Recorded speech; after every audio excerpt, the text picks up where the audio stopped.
Good morning, bom dia. Buenos dias. Eu estou aqui falando em português. Quem entende português? A maioria não entende. Então eu vou, apesar de ser brasileiro, vou fazer minha apresentação em inglês. We are bringing here today the new second generation core. The video that you partially saw describes some of the visibly smart technologies that are bringing into existence for the first time. We're actually having a platform that was designed for a visual experience, and you all seen a lot of these innovations in the launch of this early in the year. My presentation will basically cover two pieces. First piece, a brief introduction into the evolution, how we bring innovation to the market, and then we're going to see a little bit about Ultrabooks, and then I'm going to spend most of my time actually talking about the Latin America business and how the channel is fundamental to our success here. So Intel has this continuously improvement of technology implemented over the last 40 years, and we have created a model of innovation we call the TikTok model. This is a model where we have microarchitectural evolutions in one generation, and in the next generation we have a process innovation. This way we have better circuit, better transistor technology implemented in one shot where the microarchitecture remains stable, and we have new microarchitectural innovations where software needs to change in a different cycle. So this is called the TikTok model. We see it here. Every time we change process technology, we have about a 40% improvement in power performance. So when you go from 32 nanometer to 22 to 16, you're getting tremendous power performance advantages, even if you don't change the microarchitecture. Now, when you look at the talk, we're changing the way you have software interaction. So you're changing the architecture, you're adding instructions, you're adding new capabilities. And this is what we have in the second generation core. So it's a new microarchitecture where we have visibly smart performance. What we call visibly smart is actually a collection of features from wireless display to an integrated graphics processor, to several enhancements in transcoding that generate this bundle of technologies that deliver this visibly smart performance.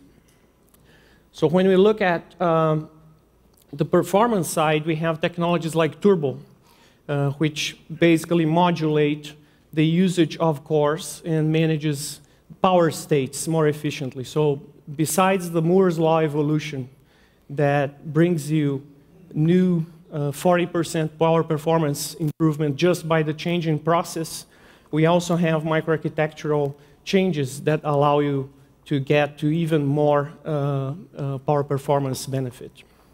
So this is pretty much the summary of the second generation core. And we're going to talk a little bit about what's coming soon. So we are introducing Computex, the concept of the Ultrabook. So Ultrabook is a response to customer desire. So when you look at consumers choose with their heart. If you're an IT professional, you choose your mind. You're looking at total cost of ownership, metrics of performance. Consumers actually buy something because they want. And what consumers want is in a machine is what Ultrabook is bringing for the holidays. So it's a machine that is ultra responsive. It has stunning performance, and it has very stylish form factors. So looking at the details on these three vectors for Ultrabook, responsive. We all have smartphones and devices that, to a touch of a button, they are immediately available to you. So this is a design point of the Ultrabook, is to have a very fast response and have this ultra-responsive characteristic delivered to you. So you're going to basically see and feel this responsiveness of the machine. Ultra stunning is the performance. So usually people have this trade-off today They see, a thinner machine. It's a machine that has some sort of a trade-off in terms of performance. And in the case of the Ultrabook, you're going to see an upside.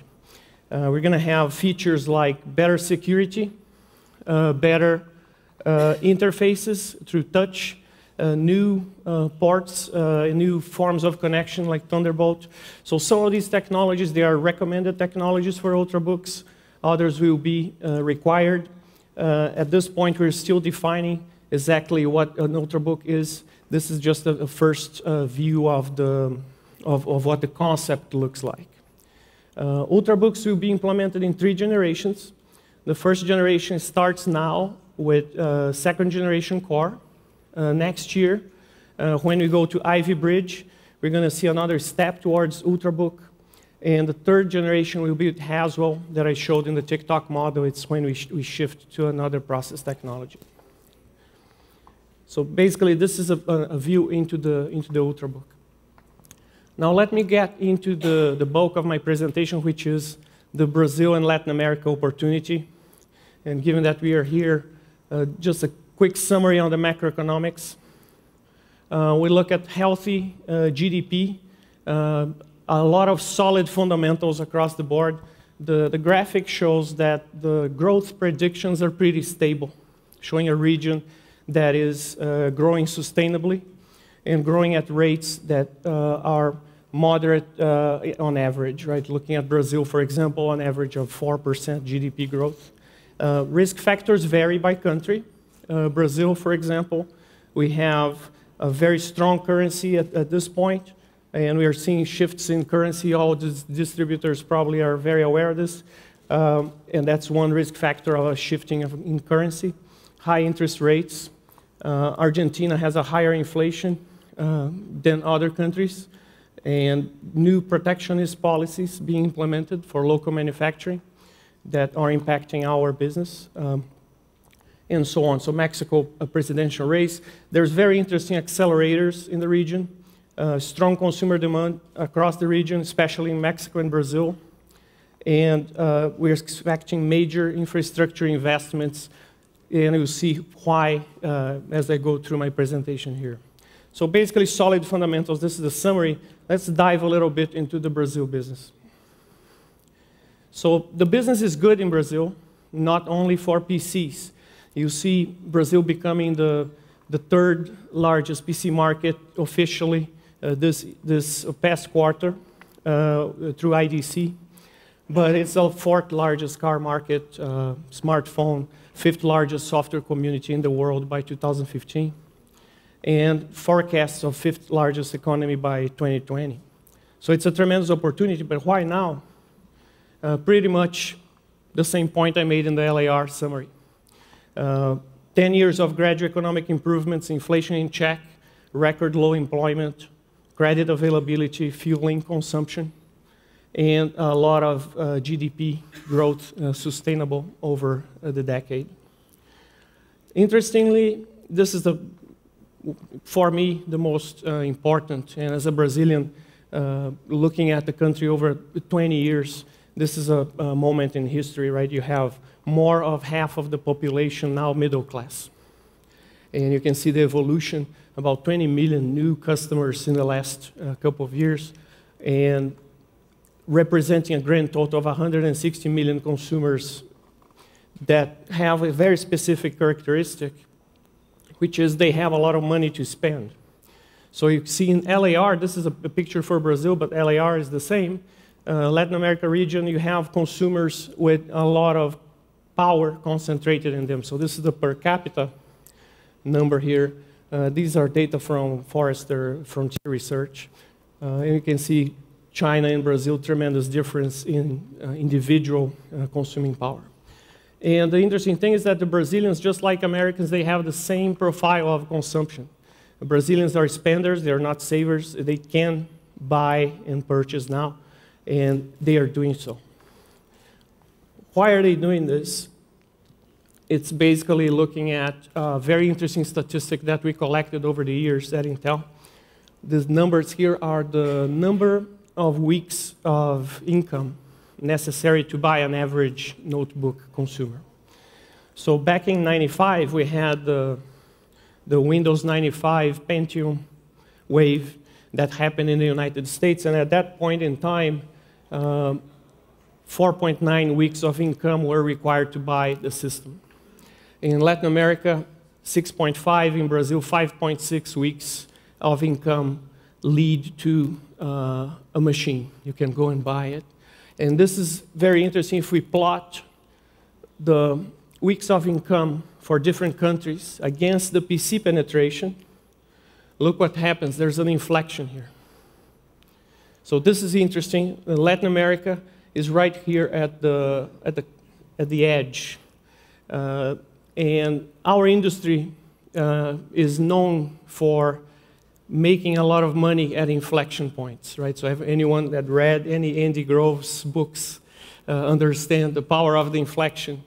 And Latin America, time is now for PCs. Now what we're looking at is a very eager consumer that desires PCs. In Brazil, PCs, top of mind, consumer desirable product. We look at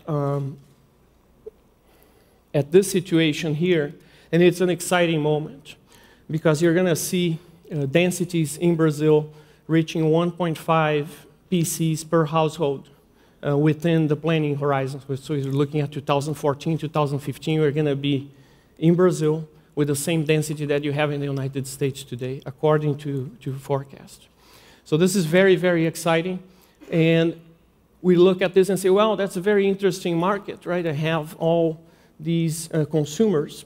But this fuels a very interesting virtuous cycle. Every PC or every client that we sell requires infrastructure.